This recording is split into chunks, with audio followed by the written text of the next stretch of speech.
Salam əziz şagirdlər və valideynlər, hər birinizi xoş gördük kanalımda. Bugün yenə 4-cü sinif izə nəşriyyatının monitorinqlərə hazırlıq kitabındakı testləri sizinlə birlikdə işləməyə davam edəcəyik.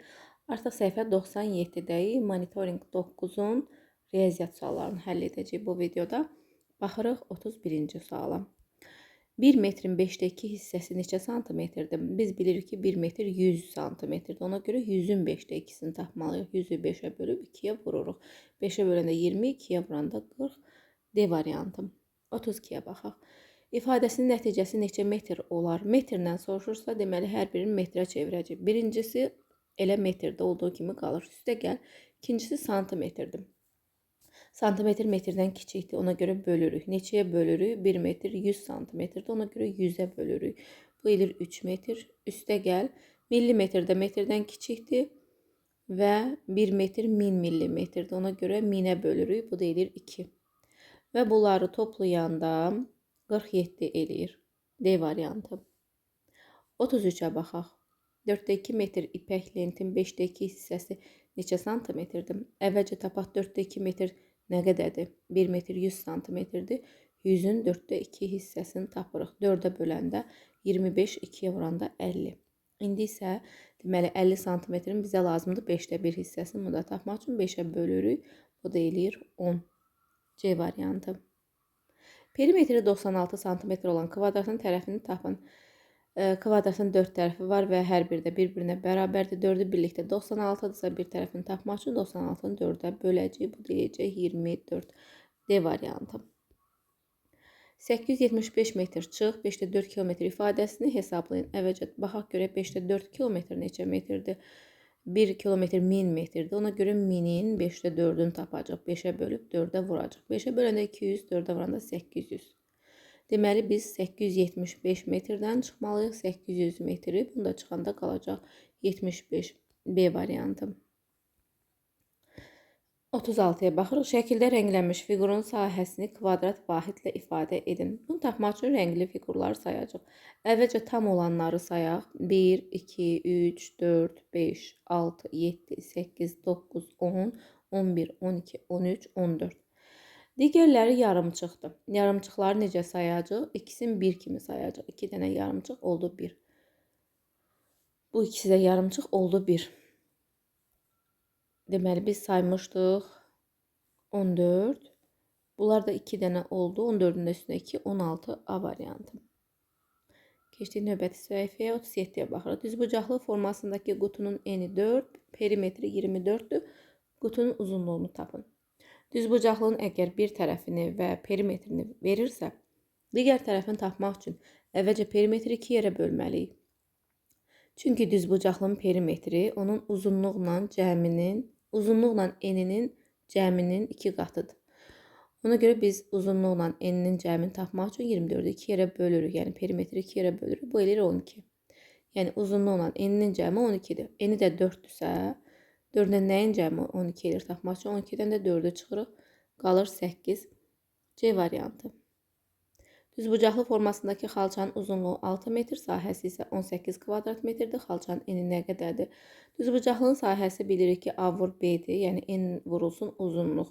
Eni 6'dırsa 6'yı nəyə vursaq 18 edir. Tapmaq üçün 18'i bölürük 6'ya. Bu da edir 3. B variantı. 39'a baxaq. Perimetri 48 metr olan 3 eyni kvadratı yan-yana qoymaqla alınan düzbucaqlığın sahəsini tapın. Perimetri 48'dir və kvadratdırsa kvadratın bir tərəfini tapmaq üçün 48'i bölərik 4'ə. Bu edir 12. Yəni tərəfi 12 olan 3 dənə kvadratdır və bunu bu şəkildə birləşdiriblər düzbucaqlı alınıb. En olduğu kimi qalıb düzbucaqlının eni kvadratın bir tərəfidir. Uzunluğu isə 3 dənə kvadrat birləşibdir. Ona görə uzunluğunu tapmaq üçün 12'ni 3'ə vurarıq. Bu da eləyər 36. Yəni en 12'dir, düzbucaqlının eni, uzunluğu da 36'dır. Sahəsini soruşursa, sahəni tapanda bilirik ki, tərəfi tərəfə vururuq. Vuraq. 12 bir yadda, 72, 6, 3, toplayaq. 2, 13, 4, 432 A variantı. Şəkildəki fiqurun perimetri neçə santimetrdir? Ümumiyyətlə bu cür fiqurları, buna oxşar fiqurları biz düzbucaqlı kimi nəzərdə tuta bilərik. Çünki bura 17-dirsə, bu ikisi qarşı tərəfi də 17-dir. Fərqi yoxdur. Bura 8-dir, 3-dür, 4-dür. Biz elə bura 17 kimi baxacağıq. Həmçinin bura 15-dirsə, bunun qarşı tərəfi, yəni bununla bura birlikdə də 15-dir. Yəni qısacası biz bu fiquru düzbucaqlı kimi düşünərik və uzunluğu 17-dir, eni 15-dir. Bu 8-lər bizə lazım deyil. Yəni bu cür fiqurları yadınızda qalsın, buna oxşar fiqurları düzbucaqlı kimi hesablaya bilərik. Deməli 17 üstünə 15 gəlib 2-yə vuracaq. Düzbucaqlının perimetrini bu cür tapırdıq. Toplayanda 32, 2-yə vuranda 64. D variantı. 41-ə baxırıq. Düzbucaqlının eni 7, uzunluğu isə bundan 8 sm çoxdur. Bu düzbucaqlının sahəsini tapın. Eni 7-dir. Enin bilirik. Uzunluğu bundan 8 sm çoxdur deyirsə, toplayırıq. Dəfə demir, vurmuruq. Sadəcə santimetr çoxdur deyir. Ona görə toplayırıq. Uzunluğunu tapırıq 15. İndi sahəsini deyir. Eni 7-dir, uzunluğu 15-dirsə vururuq eni uzunluğa sahəni tapmaq üçün. Bu da deyir 105. D variantı. 42-yə baxaq. Eni 3 desimetr 2 sm, uzunluğu 6 desimetr 8 sm olan düzbucaqlının perimetrini tapın. Həm desimetrlə verib, həm santimetrlə. Baxırıq ki, cavablarda hamısı santimetrləndir. Deməli, elə biz də santimetrə çevirib hesablayacaq. 3 desimetr, yəni 1 desimetr 10 santimetrdir. Ona görə 10-a vururuq santimetrə çevirəndə. Bu elir 30, üstündə 2 gəlir 32. Bu eni, üstə gəl uzunluğu da olacaq 68. Və bunda 2-yə vurmalıyıq. 32-nin üstünə 68 gələndə 100 edir. 100-ü 2-yə vuranda 200 edir. C variantı. 43-ə baxaq. Hesablayın. Görük cavablarda kiloqramdan verib. Deməli, biz də kiloqrama çevirəcəyik. Bu C sentiner deməkdir və yadda qalsın ki, 1 sentiner 100 kiloqramdır. Ona görə 6-nı tapmaq üçün 6-nı 100-ə vurarıq. 600 eləyər, üstündə 10-u gələrik. 610 kiloqram. Üstə gəl, bunu da 100-ə vuranda 1200, üstünə də 45 gəlsək, 1245 kiloqram. Kiloqrama çevirdik, çünki cavablarda kiloqramdan veribdir. 5, 8, 1. 1855 C variantı. Verilən fiqur neçə vahid kuba bərabərdir? Əvvəlcə bu arxa hissəni sayarıq. Bunu saymaq üçün baxırıq ki, hündürlüyə doğru 3 dənə kubdur. Yuxarıdan da sayaq. 1, 2, 3, 4, 5, 6. Həmçinin bu da 3 kub hündürlüyündədir. 7. 7 dənə 3 kub hündürlüyü var. 7 vurulsun 3. Üstə gəl. Bunlar da 2 kub hündürlüyündədir və 2 dənədir. 2 vurulsun 2. Üstə gəl, bir dənə də burada 1 kub var. Və bunları tapaq. 7 ilə 3, 21. Üstünə 4 ilə 1 də toplayanda 5. 21 ilə də 5 toplayanda 26 eləyir. D variantı. 45-ə baxırıq. 320 litr suyun 4də 2 hissəsi 5 litrlik qablara boşaldıldı. Neçə qab lazım oldu? Əvvəlcə 320 litr suyun 4də 2 hissəsini tapırıq. 4-ə bölüb 2-yə vururuq. 4-ə bölündə 80. 2-yə vuranda 160.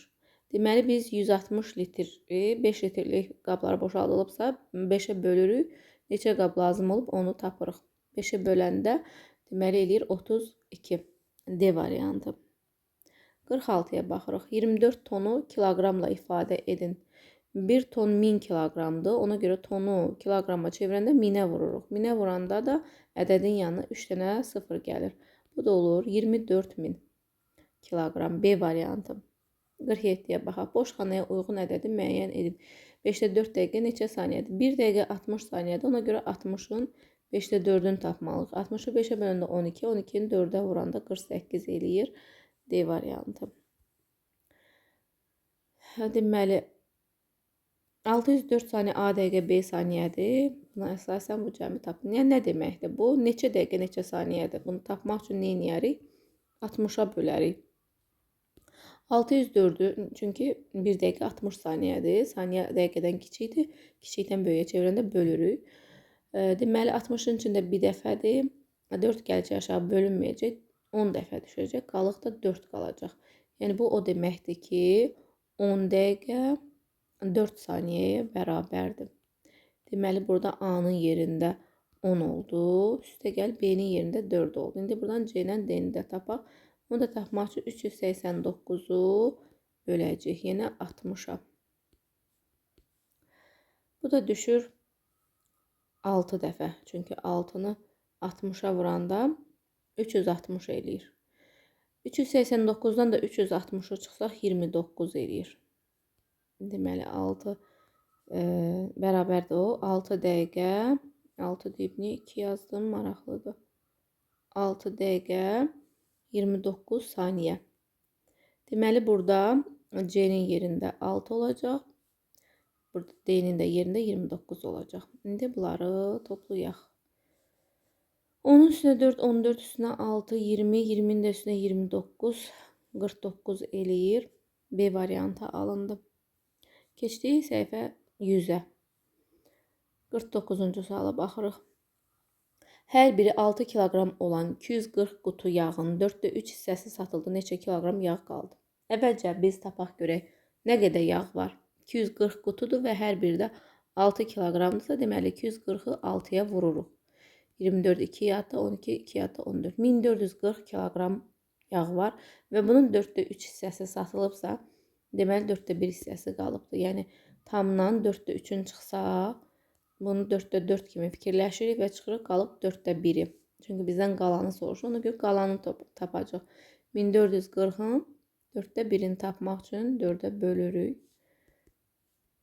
14-ün içində 4 3 dəfədir, 24-ün içində 6 dəfədir və 0 360 C variantı.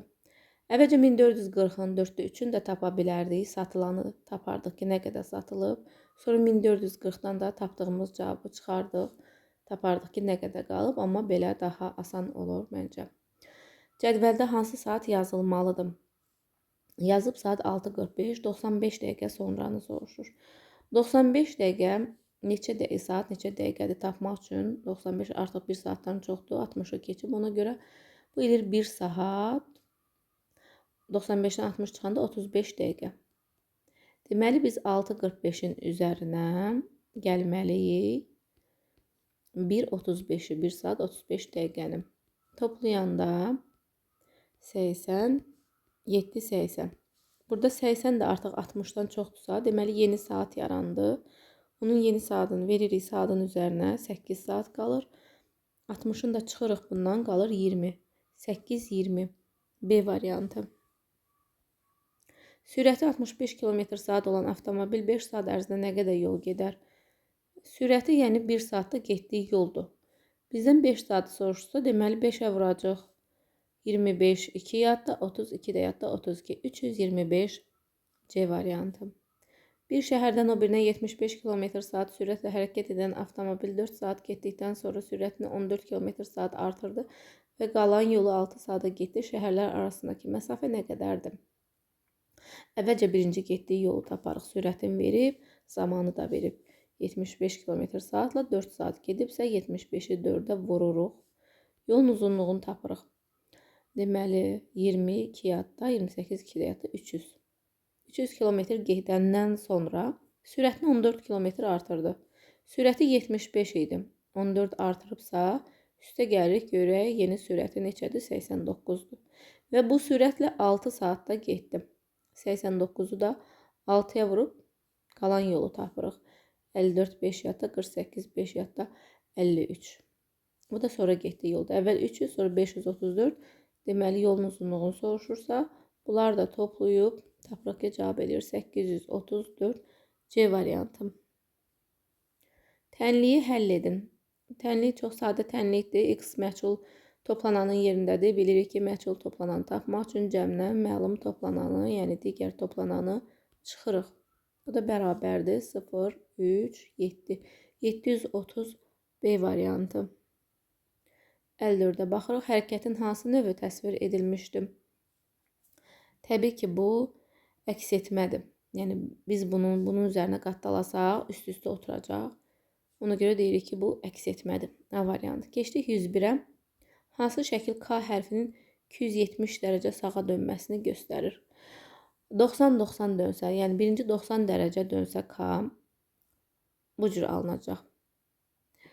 Sonra yenə 90 dərəcə, yəni 180 dərəcə dönsə bu cür alınacaq, yəni tam əksi alınacaq. Sonra yenə 90 dərəcə dönsə, yəni 270 dərəcə olacaq onda da Onda da bu cür alınacaq. C variantı. 56-ya baxaq. Məktəblilər hər cərgədə 24 nəfər olmaqla 19 cərgə düzülmüşdür. Bu düzülüşdə cəmi neçə şagird var? Sadəcə vuracaq. Çünki bir cərgədə 24 və 19 cərgə varsa, vururuq, tapırıq. 36 3 yadda, 18 3 yadda, 21, 24 edir. 1-ə vuranda, toplayanda 456 C variantı. 57-yə baxırıq. Bölünən ən böyük 4 rəqəmli cüt ədəd. Bölən 75 olarsa qismət və qalığın cəmi neçəyə bərabərdir? Ən böyük 4 rəqəmli cüt ədəd 9 yazırıq, 9 yazırıq. 9 yazırıq, cüt olması üçün axırda 8 yazırıq. Bölünən budur və bölən 75-dir. Yəni bunu 75-ə bölməliyik. Bölək. 99-un içində bir dəfədir. 75 çıxırıq. 4, 24. 9-u gətiririk aşağı. 249-un içində 3 dəfə olar. 3-ü 5-ə 15, 3-ü 7, 21, bir də yadda 22. Çıxırıq. 9-dan 5, 4. 4-dən 2, 2. 24. 8-ə gətiririk. 248-in də içində yenə 3 dəfə olacaq. Yenə 225 eləyir vuranda. Çıxanda da qalır deməli 23. Yəni qalıq 23-dür. Bizdən demişdi qismət və qalığın cəmi. Yəni 133 ilə də 23-ü toplayırıq. Bu da eləyir 156 D variantı. Rəngsaz aşağıdakı sxemdə verilən evin divarlarını rəngləyir. Verilənlərə görə 58, 59, 60-cı sualları cavablandırın. Mətbəxin perimetrini tapın. Mətbəx buradadır. Verib ki, eni 23-dür. Uzunluğu da 23-dür. Deməli, kvadrat formasındadır. Kvadratın perimetrini tapanda 4-ə vururuq. 23-ü 4-ə vuracaq. 12, 8, 92. Cavab olur. Elə burada yazardım da misalı. Niyə orada yazdım? Cavab 92. Koridorun sahəsini soruşur indi. Koridora baxaq. Koridorun bir tərəfi eni 17-dir, uzunluğu 31-dir. Sahəni tapmaq üçün vururuq. Eni uzunluğa vururuq. Vuraq görək neçə alınır. Deməli 7, 21, 1-ə vuranda 31, toplayanda 7, 2, 5. 527 alınır cavab. 527. Və sonda soruşur ki, qonaq otağının perimetrini tapın. Qonaq otağı da buradır. Buranın perimetrini biz necə tapacaq? Buradan bura 54-dür. Buradan da bura 28-dir. Yenə bunu biz düzbucaqlı kimi düşünəcəyik. Çünki bura 54-dürsə, bunun qarşı tərəfi 2 yerə bölünsə də, bunlar birlikdə 54-dür. Sonra bura 28-dirsə eni, bunun qarşı tərəfi də, bunlar da birlikdə 28-dir. Bir-bir toplaya da bilərik. Gəlin hər iki cür hesablayaq, baxaq. Çünki hər tərəfi verib onsuz da. Baxın, qonaq otağının uzunluğunu göstərir 54, düzdür. Üstə gəl. Bu tərəfin göstərir 22. Bu tərəfin göstərir 23. Bu tərəfin göstərir 31. Burada qaldı. Bura 6. Və bir də bura 28. Bunu toplayaq bir dəqiqə. Təklikləri toplasaq. 4-dən 2, 6, üstünə 3, 9, üstünə 1, 10, üstünə 6, 16, üstünə 8, 24. 4 yazaq 2 yadda. İndi onluqları toplayaq. 5-dən 2, 7, üstünə 2, 9, üstünə 3, 12, üstünə 2, 14, 2 də yadda 16. Cavab elədi 164. Biz uzun yoldan getdik. Sadə yolla dediyim kimi biz bunu düzbucaqlı kimi düşünərik. Uzunluğu 54-dürsə, qarşı tərəfi də 54-dür. Eni də 28-dir. Bunları toplayıb 2-yə vurarıq. Baxın, indi yenə eni cavab alacaq. 54-ün üstünə 28 gələndə 12 bir yadda 82. 82-ni də 2-yə vuranda 164. Gördüyünüz kimi yenə eyni cavab alındı. Yəni bir-bir bu boyda ədədləri toplamaqdansa biz bu cür fiqur görəndə biz bunu düzbucaqlı kimi düşünəcəyik və düzbucaqlının perimetri necə hesablanırsa o cür hesablayacaq. Deməli cavab elədi 164. Bəli. 30 sualın sonuna gəldik, çatdıq. Ümid edirəm sizlər üçün faydalı oldu. Sağ olun, yeni videolarda görüşərik.